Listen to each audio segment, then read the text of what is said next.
بسم الله الرحمن الرحيم الحمد لله رب العالمين اللهم صل على سيدنا محمد عدد ما أحاط به علمك وخط به قلمك وأحصاه كتابك. On continue cette parole du vendredi spécial Ramadan consacrée à une initiation coranique et prophétique pour réussir son jeûne. D'abord la finalité. L'objectif du jeûne, la'allakum tattaqoun, c'est apprendre à maîtriser ses désirs et ses passions pour permettre à l'âme de vivre à côté de Dieu, d'être en contact avec Dieu. La'allakum tattaqoun. Le comment, ça commence d'abord par ce qu'on peut qualifier de jeûne biologique. Ne pas boire, ne pas manger et ne pas avoir des rapports sexuels de l'aube jusqu'au coucher du soleil. Sans rentrer dans les détails. Parce que l'objectif, c'est cette pédagogie divine qui nous permet de ne pas vivre nos désirs ou nos passions d'une manière excessive.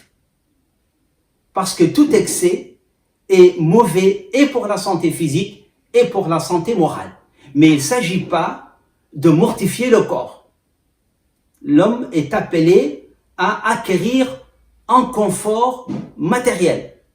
Je peux même parler dans certains hédonismes musulmans, la recherche du plaisir en lui-même. Mais tout excès est mauvais. Et le jeûne n'est pas là aussi pour perturber la santé ou la vie professionnelle ou scolaire du musulman. Donc quand ça devient pénible, quand ça devient qu'a des conséquences d'ordre matériel ou psychologique, eh bien il y a ce qu'on appelle des dérogations. D'où cette règle canonique importante, al-mashaqqatu tajlubu at-taysir. Quand il y a pénibilité, eh bien il y a facilité. Aujourd'hui, après donc la maîtrise du corps, apprendre à maîtriser ses désirs, eh bien on passe à ce que je peux qualifier de jeûne éthique, la maîtrise des passions et des émotions. Quand elles dépassent leurs limites, là aussi, c'est dangereux pour notre santé spirituelle et notre santé physique. Et j'ai choisi aujourd'hui l'émotion ou le sentiment le plus redoutable, le plus dangereux s'il n'est pas contrôlé, la colère. Le prophète alayhi salatu wassalam nous dit dans l'authentique del Bukhari, un hadith rapporté par Abu Huraira, As-siyam junna, fala yarfuth wala yajhal, fa in imru'un qatalahu aw shatamahu فليقل إني صائم. Et dans une autre version إذا كان يوم صوم أحدكم فلا يرفث ولا يجهل فإن امرؤ قاتله أو شاتمه فليقل إني صائم. الصوم جنة. Le jeûne est une protection. Quand on est en état de jeûne, il ne faut pas réagir par rapport aux provocations. Il ne faut pas insulter. Il ne faut pas dire des gros mots, même en cas d'agression physique. Ce qui nous permet de maîtriser notre colère. Il ne s'agit pas comme le corps, il ne s'agit pas de d'étouffer ce sentiment. C'est un sentiment, est une émotion noble. La colère est innée, elle est nécessaire à la vie. Parce que la vie est faite de confrontation, de tiraillement, l'homme fait le mal. La colère est nécessaire pour permettre à l'autre de rétablir le bien, de revenir à la vérité. Même Dieu se met en colère.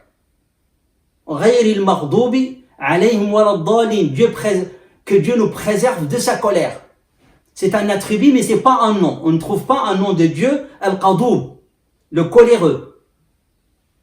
Mais Dieu se met en colère contre les tyrans. Le pervers, il leur fait subir les conséquences de leurs fautes. Par contre, la colère de Dieu, liée à des menaces eschatologiques, Allah subhanahu wa ta'ala peut les pardonner. Parce que la colère de Dieu, elle a une fin, elle n'est pas éternelle, contrairement à sa miséricorde. Sa colère et son enfer ne sont pas éternels.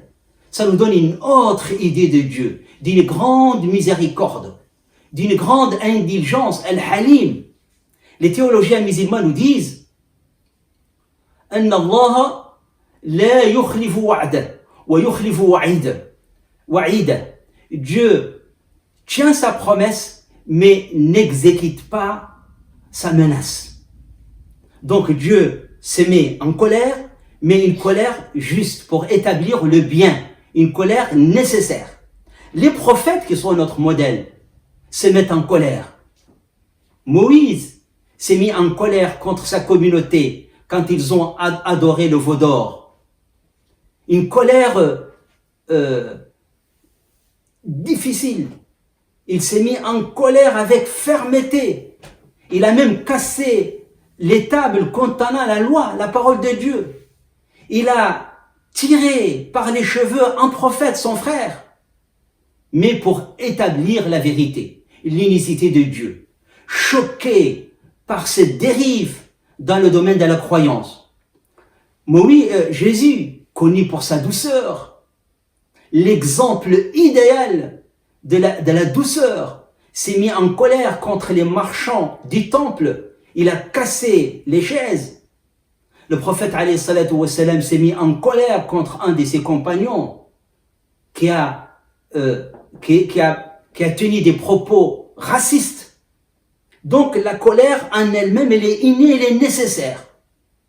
Mais quand elle dépasse les limites, elle devient extrêmement dangereuse pour notre santé spirituelle et pour notre santé physique. C'est connu.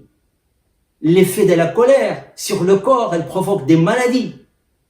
Mais pour ce qui nous concerne ici dans cette pratique spirituelle du jeûne, c'est que le jeûne, le fait de ne pas réagir aux provocations, de ne pas être en conflit, parce que les colères aujourd'hui, c'est certains qui jeûnent, c'est de la dépendance par rapport au café, par rapport au thé, par rapport aux cigarettes, c'est pas lié au jeûne.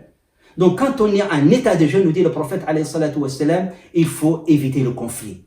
Ça nous apprend d'abord à contrôler la colère. Il ne s'agit pas d'éliminer la colère comme dans certaines cultures. Il s'agit de la contrôler, de la canaliser. Pour une colère juste, pour établir un droit, pour lutter contre une injustice. Mais il y a mieux. Parce que toutes les immoralités de jalousie excessive, des rancunes, de la médisance sont dites à une colère non maîtrisée. Donc, le jeûne nous apprend le fait de ne pas se mettre en colère quand on est en état de jeûne, et durant le mois du Ramadan, nous apprend à canaliser, à contrôler pour mieux utiliser cette émotion et ce sentiment noble pour la justice, pour établir la vérité et pour établir nos droits. Et pour être capable aussi de pardonner. Et de faire le bien. Autre dérivé de ce jeûne éthique, c'est la maîtrise de la parole. Quand on est en état de jeûne, il faut maîtriser sa parole. Revenir et réhabiliter ce jeûne du silence, qui n'est pas obligatoire, mais qui est recommandé. Le jeûne de Marie. Marie, cette femme élue, purifiée, choisie par Dieu. Ya Maryamu inna Allah astafaka wa taharaka wa astafaka ala nisa'il alamin. Et voilà qu'elle se trouve accusée de prostitution. Eh bien, qu'est-ce qu'elle a fait? Inni nadartu lirrahmani sawman falan ukallima al-yawma insiya. Je suis en état de jeûne comme acte d'adoration et je vais réagir par les silences par rapport à cette accusation ignoble. Donc, quand on est en état de jeûne, il faut limiter nos paroles. Surtout ce que je qualifie aujourd'hui de la parole numérique sur les réseaux sociaux. Cet étalage des paroles, des mensonges, des médisances, il faut faire absolument attention. Ce sont des très bons moyens de communication, mais j'ai constaté, on est obligé de les utiliser, qu'ils sont dangereux pour notre santé spirituelle. Et limiter la parole et le jeûne est l'occasion. Limiter notre parole à ce verset coranique. لا خير في كثير من نجواهم إلا من أمر بصدقة أو معروف أو إصلاح بين الناس. Toutes nos paroles ne servent à rien, sont inutiles auprès de Dieu, sauf des paroles utiles pour faire le bien, pour concilier entre les gens.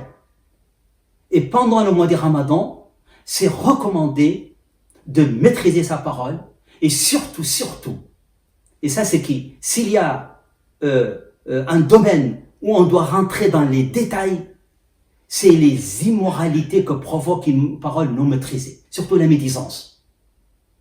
C'est pour ça que le prophète alayhi salatu salam nous dit, et c'est là où il faut être exigeant, c'est là où il faut rentrer dans les détails.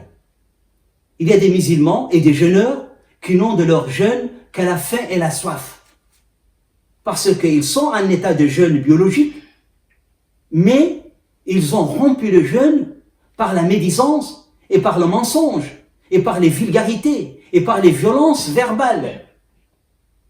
Voilà donc le jeûne éthique et le jeûne biologique nous montrent que Dieu veut notre intérêt. Une fois le corps maîtrisé, les passions maîtrisées, canalisées, eh bien l'âme retrouve sa santé spirituelle. Elle revient vers Dieu. Elle trouve la sérénité, parce que la foi procure la sérénité. Walhamdulillah, wassalatu wassalamu ala rasulillah.